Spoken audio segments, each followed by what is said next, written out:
નમસ્કાર ખેડૂત મિત્રો, વાત કરવાના છીએ આજે માઇકોરાજા ફૂગ વિશે. કુદરત અને વિજ્ઞાન આ બંનેનો સંગમ એટલે માઇકોરાજા. આવું શા માટે કહેવાય?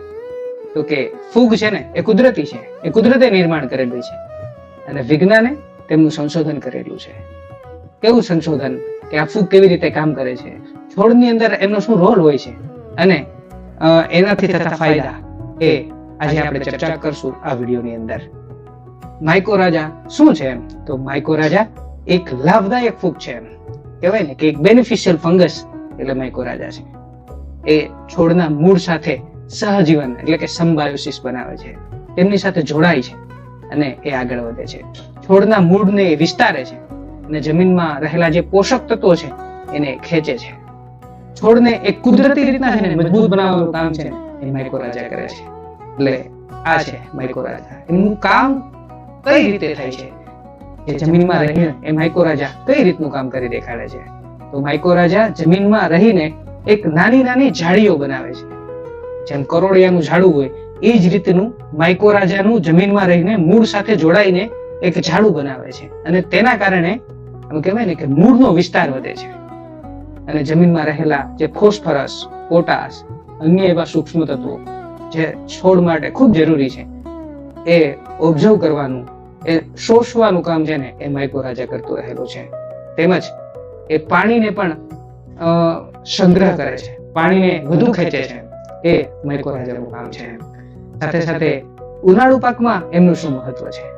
તો આપ જોઈ શકો છો કે ઉનાળાની અંદર ટેમ્પરેચર એટલે કે તડકો ખૂબ જ વધારે હોય છે, તો એના કારણે જે મૂળનો વિકાસ થવો જોઈએ એ બરોબર ન થઈ શકે. તો એવા સમયે જો એમને માઇકોરાજા મળે તો સ્ક્રીન ઉપર તમે જોઈ શકો એ પોતાનું જે માઇકોરાજા જે ફૂગ ડેવલપ થાય છે અને એના કારણે એ ભેજ શક્તિ છે ને સારી રીતના જળવાય છે અને એ ભેજ જળવાય તો મૂળ છે ને એ ઊંડે સુધી જઈ શકે છે અને સાથે સાથે ઊંડે રહેલું જે ભેજનું તત્વ છે એમને ખેંચીને એ માઇકોરાજા છોડને આપે છે અને ગરમીમાં જે છોડ તણાવમાં આવે છે, સ્ટ્રેસમાં આવે છે, આપણી ભાષામાં કહીએ તો એમાં જે લાંઘો પડે છે ને એને અટકાવવાનું કામ છે ને એ માઇકોરાજા કરે છે.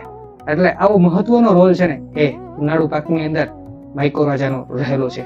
તમામ ઋતુની અંદર માઇકોરાજા મહત્વનું જ છે. સાથે સાથે વિચારીએ તો ઉનાળામાં કયા કયા પાકની અંદર એનો ઉપયોગ કરી શકીએ આપણે? તો અત્યારે આપણે જે મોટા ભાગનું વાવેતર એટલે કે તલ, મગ અને અડદ, આની અંદર આ મહત્વનું કામ કરી શકે એવી બાયો ફંગસ એટલે માઇકોરાજા છે. એમનું ક્યારે આપણે એપ્લિકેશન આપી શકીએ, એ ક્યારે છંટકાવ કરી શકીએ? તો કે વાવેતરના 20 થી 25 દિવસ પછી જો એ આપવામાં આવે તો ખૂબ સારું એવું કામ કરે છે.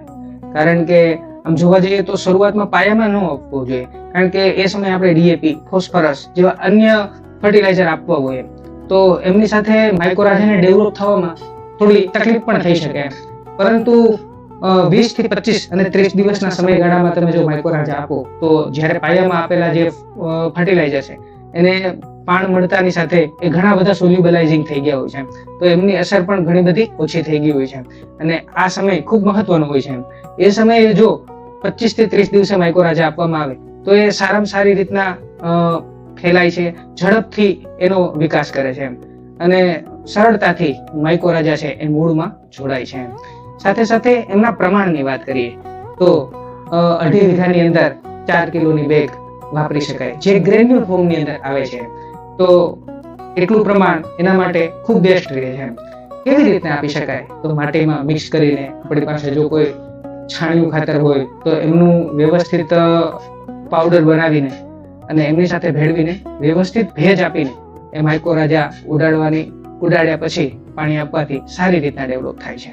સાથે સાથે વાત કરીએ ખાસ વાત કે માઇકોરાજા કુદરત અને વિજ્ઞાનનો સંગમ છે અને એવું કહેવાય છે કે માઇકોરાજા જો એક છોડને આપવામાં આવે તો ઘણા બધા વિસ્તારમાં પોતાના મૂળને એ ડેવલપ કરી શકે છે. આવું એક સાયન્ટિફિક રીઝન પણ એમની પાછળ છુપાયેલું છે. તો યોગ્ય સમયે જો માઇકોરાજાનો ઉપયોગ કરવામાં આવે તો લાંબા ગાળા સુધી એમનું પરિણામ મળી શકે છે. અસ્તુ, ફરી મળીશું કંઈક આવા જ નવા ટોપિક સાથે આપણા આ ચેનલ ઉપર.